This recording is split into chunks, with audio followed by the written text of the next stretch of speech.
So you're ready to buy a house. I'm going to tell you the 9 simple steps to buy your first home. It's not complicated and you should not be overwhelmed. All of these people with homes are not smarter than you. You just need to know exactly what to do and how to do it, and I'm going to tell you. I'm Shaheedah Hill, getting you over the hill to home ownership and helping you confidently buy your first home. And my list may be a little bit different from other ones you'll find online. I didn't chat GPT this. This is what I've learned after helping thousands of people in America confidently buy their first home. This is the way you should do it. Number 1, determine what you can afford before the lender tells you what they want to lend you. This is very important because when you get pre-approved, which is step number 4, they are going to tell you how much they are willing to lend you. This may not necessarily be what you can afford. It's usually much more than what you can afford. So you want to determine ahead of time what you can comfortably afford in your budget. For example, and I use this often, when I was buying my house that I live in now with my husband, we had 2 children in daycare. When the lender pre-approves you, they don't care about any bills other than what shows up on your credit report for the most part. So they're not going to see the other things that you're responsible for. And daycare was very expensive. So what the lender thought we could afford was different from what we knew we could afford. So make sure you're determining what you can afford first. I have some videos that tell you what range you should be in. Number 2 is probably also a little bit different from what you're seeing online. Mine is to find a real estate agent, not to go ahead and start shopping for a house, but you want to find a real estate agent up front so they can tell you at least one lender they would recommend, because I'm going to recommend that you get pre-approved with at least 3 lenders. You can get a referral from family or friends that have recently bought a home or have bought a home maybe in the last 2 to 3 years, or from social media agents like on YouTube, Instagram, that sort of thing, that work in your area or the area that you're thinking about moving to. One of those 2 places, I want you to find a real estate agent. I want you to ask them for a lender referral. And then I want you to put them on the side for a second and then go ahead and get pre-approved. But before you get pre-approved, I want you to do step number 3. I want you to get organized, because you're going to be, and I'll tell you why, getting approved with 3 different lenders. Then you don't want to be unorganized, because you're going to have to be putting this information online in 3 different areas. So before you just go ahead and pull up your mortgage application, you want to get organized and start pulling some of your financial documents together, because to pre-approve you, they're going to need it like 2 major things. One is your income and your income documents. The other one is going to be your credit. And they're going to pull your credit just from your social security number.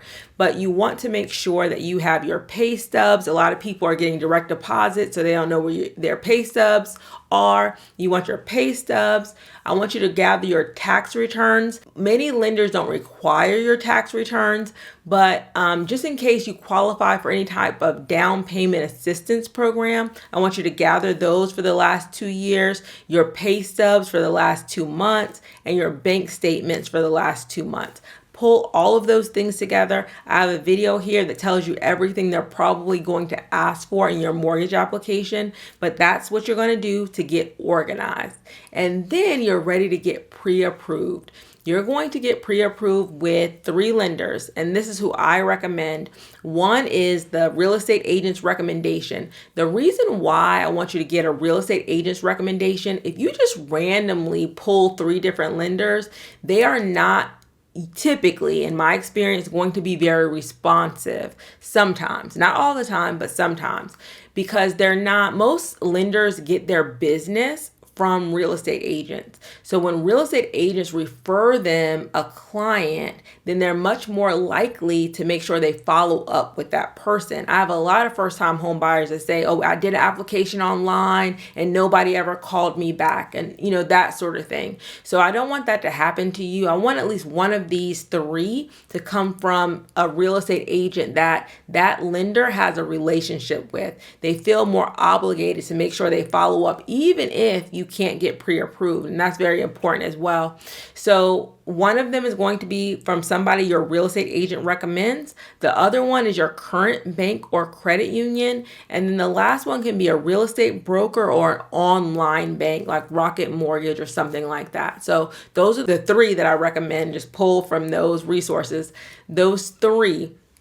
Now, I want you to remember, and I have a full video that I want you to watch that explains the pre-approval process in great detail. I'm going to make sure I put all of these links in the description of this video. But the reason why you're doing three, you want to get the best rate and the lowest fees from your lender. They don't all have the same rates and fees. So you want to make sure you're shopping your mortgage around. This is the most money you'll ever spend. So you want to spend some time making sure you are getting at least three quotes or three pre-approvals, and it will not impact your credit as long as you do them within a 14-day, 30-day window max. It depends on the credit scoring model, but try to get them all in within 14 days that you're doing these three pre-approvals, and it will only impact your credit one time. And it's explained in detail in this video. Let's move on to step number 5. Step number 5 is begin shopping for a home. Now that you've received your pre-approval and you know what you qualify for, you know what your budget is, and hopefully you're going off of your budget and not your pre-approval. And this channel, if this is your first time here, is going to be a great resource for you. I go live multiple times. I have videos on every part of the home buying process, organized in playlists. But you're going to begin shopping for your home with your real estate agent. And if you want to make sure, one thing I want you to make sure is that you're in a good neighborhood. So I made a video on what is a good neighborhood and how you can determine the best neighborhood for you, because you want to make sure your home, once you buy it, is going to go up in value over time and not down in value. Number 6. This is when you're going to make an offer on one of the homes that you've been shopping around for. You're going to make the offer. You're probably going to negotiate a little bit with the seller. You're going to come to terms with that seller, and then you're going to enter a binding contract. A binding contract is when both the seller and you, the buyer, sign the contract saying that you agree to the terms. Once you're under contract, we're moving to step 7, the due diligence period and your inspection. Okay. Now, you don't want to just buy a house and not know if the house needs repairs, if something's wrong with the house. So typically in contracts, your agent is going to make sure you have a due diligence period. It's a days or maybe even a week or so that you'll have time to inspect that house. And there are several inspections that you can do on a house. So you are going to have this time to inspect and negotiate repairs if you still want the house. And usually in this due diligence period, you can walk away and terminate and say, I changed my mind about this house. I didn't know about the things that came up in the inspection report. Or you can say, hey, I still want the house, but I need a credit for some things. I need some money off the sales price. I want, a credit for maybe the air conditioning isn't working. I want that repaired, or I want a credit for certain things. So that's some of the negotiation that you can do after you go under contract and do your inspections. Your real estate agent will help you through this process and make sure it goes smoothly for you. But I have a lot of videos about negotiating repairs and working with your home inspector, so you'll understand the process for yourself. Number 8 is underwriting and appraisal. So you've decided to go forward with the house and you've negotiated with the seller any repair issues. Now you're pre-approved. You got pre-approved in step number 4, but you're not fully approved. And this is when you typically go through underwriting. And underwriting is part of the borrowing process where they take you from pre-approved to approved. Now they're going to actually verify the things that you put in your application. So at the very beginning, you probably said, I work at this place, this is how much I get paid, that sort of thing.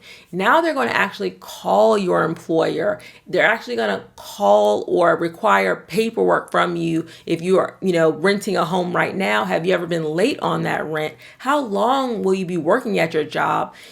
Are you working, you said you were working full time, and your job, they call your job, your human resources, and they say that you're a temporary employee. They're going to go in more detail with some of the things that you said on your application. So make sure that you are being very truthful initially on the application, because as long as they verify all of your employment, they're going to verify you still have the money in the bank to buy this property. They're going to just verify everything you said initially in that application. I have 2 videos you may want to watch after this one. One is an underwriting video. It kind of goes through underwriting in greater detail. And then I also have a reason why some loans get denied after you received a pre-approval. You want to be cautious not to do any of those things. So step number 8 is underwriting and appraisal. So if you're borrowing money for this house, the lender, the bank, is not going to loan you more than that house is worth, because that house is collateral for the loan. So for example, if you're buying a house for $500,000 and they're loaning you $500,000, they're going to send an appraiser out, an appraiser that they choose, that's going to verify that that house is worth $500,000.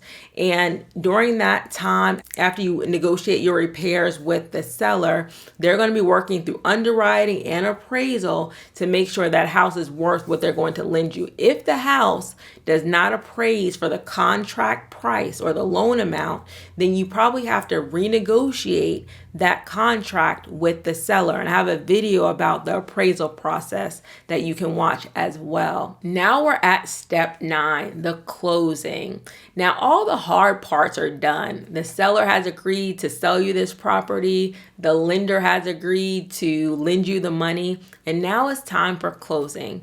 And closing is simply the transfer of ownership from the seller to you. And depending on your state, you're either going to close with a closing attorney or a title company, and they're just responsible for making sure they transfer a clean title to you, the new buyer of this property. And you're going to sign a lot of paperwork, basically a lot of it saying that you're agreeing to pay the lender back the mortgage, whether you're doing a 15-year mortgage or a 30-year mortgage, you're agreeing to pay them back, and you are agreeing that you are aware that if you don't pay the mortgage, they can foreclose on the property. They'll be telling you all of those things, and you'll go ahead and transfer any money, your down payment, your closing costs. You'll transfer all of that during that time as well. So I really it's not a hard process. There are a lot of steps. There are 9 steps.